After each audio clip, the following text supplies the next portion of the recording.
Hello, Ray Phoenix here. Welcome to Let's Play Simpsons Hit and Run the Groove mod, Part 7. We're playing as a different minion this time around, and one we haven't played as yet. Everyone has various minions we could play as. We're gonna go call up our car, the Electress. The Electress belongs to the minion we played as in level 3, which is why they're in the car while we're gonna be riding in it.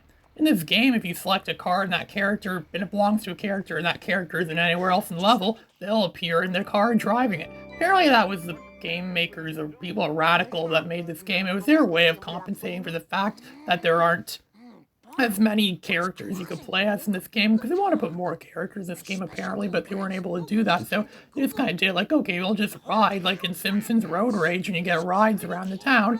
Now it's the minion we played as in level 2. And he's only capable of speaking gibberish still. Well, it's actually just minion language, really, but minions speak their own language. And then the one we're playing is going on about the town's getting crazier and crazier all the time. It's pretty much becoming crazy town. So we're going to go, so see right at the beginning right here, we're going to be forced to jump in the car, which is why I called this car up, because I want to drive the Electress and not the Groove-mobile. Because the Electress is a much better car. Look, there's two minions in the Electress. That definitely looks like something that could have happened in one of the Despicable Me movies, where they have to drive around the Electress and follow the police chief, and he's going to be going to the Lard Lad, or whatever it's called, the donut shop in this part. And of course, Chief Wiggum's biggest achievement, of course, is eating mountains and mountains of donuts. And just today, I completed one of my biggest gaming achievements ever. Over a year ago, I played for LEGO Star Wars: The Complete Saga, and I 100% completed the game in 21 hours and 58 minutes. Today, I finally completed that challenge, and I've 100% completed the game in 21 hours and 42 minutes. A new record, a new proud achievement of mine. Yeah, I already posted this all over Instagram since I beat my record, and on Discord as well too. Pretty much everyone on Discord knows about this now, and everyone on Instagram knows about this now, and no one knew the name of that song that when everyone knows this, or everyone knows that song, that unidentified media song that someone posted online. Yeah, everyone knows. How ironic the song would say everyone knows that one, really? No one knows it. I wonder if everyone knows about this game. This is a pretty popular game. A lot of kids, this is the closest they could get to playing Grand Theft Auto. To me, I found this game to be almost like a Simpsons version of what Lego Island was. This game is a little bit like Lego Island. Instead of exploring a wide open Lego Island, instead you're exploring Springfield. Where you get to drive different cars, do missions, and tasks for people. Lego Island kind of was the precursor to this in a lot of ways. Lego Island came out years earlier, and someone just recently found a way to make it run on modern computers, and it can supposedly even run on Linux. But I have no way to test that out, because I don't have a Linux computer. I wonder if it's possible to run that in Hyper-V. I remember years ago I was able to run Lego Island on Windows Server 2003. It only works for like 5 minutes and it freezes. We're going to drive in. I've got enough donuts now, so we can drive back to the Lard Lad and give the donuts to Chief Wiggum, and then he's going to help us, fix Bart or something like that. I don't know what we're trying to do exactly. I don't think anyone that plays this game cares. I used to play this game with some friends, family a lot of the time, and they never really cared about the story of this game. They just simply skipped the cutscenes and just play the levels, because who really cares about story and driving? It's a driving game. Why would it need a story? This game could also be considered a racing game too, and car combat. This game has a lot of different car genres or car-related genres all in one little package. So he's gonna tell us something completely useless, and we're gonna have one thing, and then he jumps up and claps up, like he's like, "Yay, I won! Yay, I deserve a gold star in the special needs class I'm in! Yay!" He's gonna be driving. I have to go all the way to Cletus's shack, and he lives out in like the suburbs of the country area. But I think we're gonna run into something on the way to Cletus. This Electress actually can go really fast. Like, it's going faster than all the regular cars on the road. We're just gonna take the shortcut here, which is gonna save us a lot of time. This map, if you haven't noticed already, this map is pretty much the same map we saw in level 1, but it is slightly different now. They've expanded a few other areas, and there's fewer parts you can access now. Because there's only really 3 different maps in this game. Each level of this game's a variant of one of those 3 different maps. And now we're going to be doing the bonus mission. We're going to be helping the comic book guy. I think this is capitalizing on a storyline or a story arc that was going on in The Simpsons at the time, where the comic book guy was in a relationship with Seymour Skinner's mother. It's not that uncommon for man children that are obsessed with comics to want to date much older women that are old enough to be their mothers, maybe even their grandmother, and I know he wants to, he's interested in dating him, and Seymour Skinner doesn't really approve of him dating his mom. Yeah, he's dating his mom, so he's trying to he's trying to intercept all the gifts and throw them all away. Yeah, so you have to collect all the gifts. It's a very simple mission. It's never simple. Go and collect. It's never simple. Just go and collect all the whatever it was that got lost. Go and collect everything. That's all this is. It's just a never simple collect-a-thon mission. The only challenge that's for some reason they're all placed around the school. How they end up in the school, I don't know. People aren't really supposed to be bringing their personal stuff to school. School's never a place you should be taking your personal stuff to. Unless you want other people to know about it, unless you want people to like it's something you want the whole school to know about. Like when kids would bring in stuff, like they bring in their toys, they bring in their games and stuff like that. Kid I remember that played Mario Kart in the bathrooms, he brought his DS or to school, and then kids would bring their phones. Apparently phones are banned in a lot of schools now. Good for them. I wonder when phones will become banned in general. If people will realize how weak phones are compared to computers and compared to other technologies, they're going to realize that there is a major weakness in phones. They're not perfect at all. It's really hard to type on them. I remember back in the days we had Blackberries. Those were so much easier to type on, but now they have just on-screen controls and stuff like that. And that's just not as great. Ironically enough, I'm using a phone right now to record this commentary. I always use a phone to record the commentary because it's the best microphone I have. I don't really have any other microphones, but I don't know, I might get an external microphone. I got a new desktop computer recently, and I might get an external microphone for it so I could record commentary, maybe Discord live chats on it.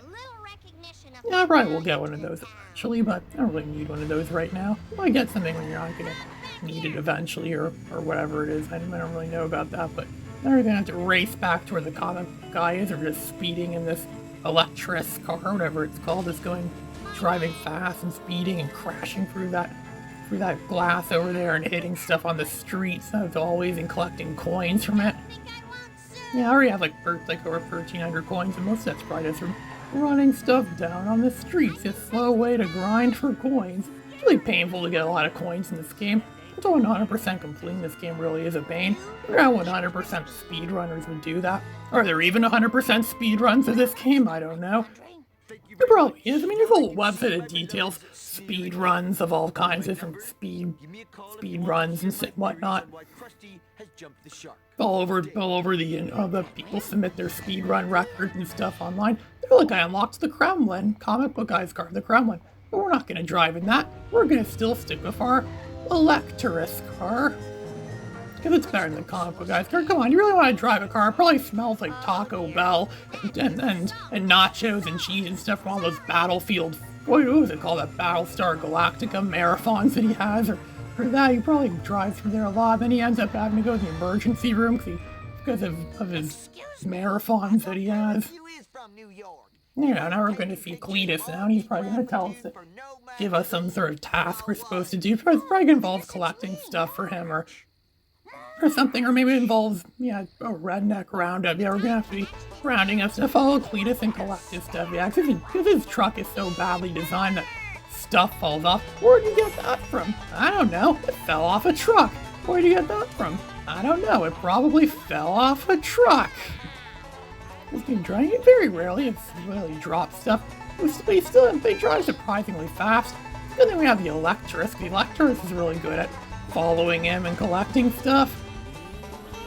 Well, because of how fast and maneuverable is. Maneuverability is a big key determining factor of what makes a car good or not. Of course, the Electris really is our car in this game just because of chance. The person that made this mod didn't remove the bonus not the bonus mission cars, the cars that you unlock from doing the races. He didn't remove any of those. It just happened to be a car you unlocked from doing all the races in this game. So that's how this car happened to become my car for that very reason. It was a different car. I'm probably using a different car right now. I think one of them's the clown. I think it's this level or so. If you win all the races. You got the Krusty the Clown's Clownmobile, something like that, or Krusty's limo, or whatever it's called. And they can drive in that. Yeah, imagine I would do the whole game in Krusty's limo. And we're using the Electrus, one of the best cars. I still think it's one of the best cars. I thought it was a really cool car way back in the day when I first played this game. I still think it's pretty cool to this day.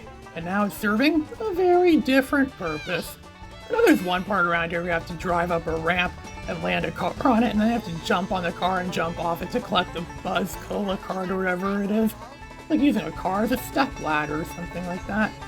Yeah, some step ladder. Use a car as a step ladder. We have almost everything now. We're still about... the meter's about half green, so more than half green now, so I think closer to him, just chasing after him. I'll play stereotypical redneck music. Well, it sounds like something that played in the Honey Marsh level in Spyro 4, but now we're driving. There we go. Looks like we picked up a donut from him. There we go.Mission complete. We're about to find a flaw in the mod. At least I'm pretty sure this is a flaw in the mod. It's probably something that the person who made this mod overlooked this detail. Oh, I'm sorry. I thought you was a city slicker. Because the next mission also involves Cletus. You help us with the harvest. Harvest? If I'm going to be doing He finds that we're going to be doing dirty yard work, so we're going to have to dress like how someone would go on a date. Well, maybe, nothing but fashion is how you dress if you go on a date. But really, we're dressing up for yard work. Yeah, apparently, because some levels in this game require you to wear a different costume or a different uniform or a different suit for whatever reason. I think he forgot to take it out, so they're supposed to be absent from this mod, but for some reason this guy forgot to take this one out. This is like a little gag thing you could watch. You're not actually playing it, but it would be cool if they made this an actual playable minigame, but they didn't. Play Larry the Looter. It's really just like a little video you could watch. There's the ATM machine. There's the silent alarm, silent alarm, silent! And there's the one-eyed minion, that's pretty much the clerk here, the one-eyed minion. So you have to go and buy. This is the only time in this entire mod where you have to buy something. And I'm pretty sure it's a mistake. I don't think the person that made this mod intended for this. Now we're actually playing as Marge Simpson. Yeah, somehow we magically morphed into Marge Simpson dressed as an inmate. I think I remember that episode of The Simpsons. And she was also a cop in another episode of The Simpsons, so go figure. We're gonna go in the vehicle, we're gonna drive, and of course it's not really gonna be Cletus's car. Oh yeah, he didn't forget to do this, of course. He was really, the guy who made this mod was really bent on having Gru be the car you drive in every mission, so he's gonna force us to drive Gru's large, whatever the hell that thing's supposed to be. I'm gonna go collect stuff. I'm gonna be pressing the H key all the time. I have the H key on standby. This would be a little bit better if I could somehow map that key to one of the buttons on my controller, but I don't think the people behind this stuff thought of that. Well, that's the only way I know. This is simply by pressing the H key. Oh yeah, so I'm going back now. There's a thing to pick up there. Yeah, and then go pick up there. Look, it's destroying that police car and driving in the back. You're going to see some more game-breaking stuff. For press and hold the H key for too much. Sometimes you can phase through hit holes or phase through stuff. You go flying around, phase through objects. Sometimes you can even phase out of the game to a point where it looks like the game's gonna break. Game-breaking glitches. This is a new thing they added into this map where you could actually drive into Mr. Burns' mansion. You couldn't do this in the first level, but you could do it in this level. Drive into there, you can actually drive inside. It's just like the nuclear power plant. You can drive inside. Yeah, Mr. Burns loves it when people drive their cars into his house. Everyone loves it when people drive cars into their houses. Mostly there are such things as these types of cars that could actually drive through someone's house, apparently, and drive stuff. I don't know if that's really true or not. Then again, I don't use that logic that says because I've never heard of something before doesn't mean it doesn't exist. Maybe there is something like that, I just don't know about it. So because we can phase through everything, all those solid objects, those solid assets, we can get to Cletus's house much faster. It's going to give us a useless reward, which is simply just we completed the mission, so we can progress to the next mission. Yeah, I guess it's good of a reward for us. This is Ray Phoenix, signing out.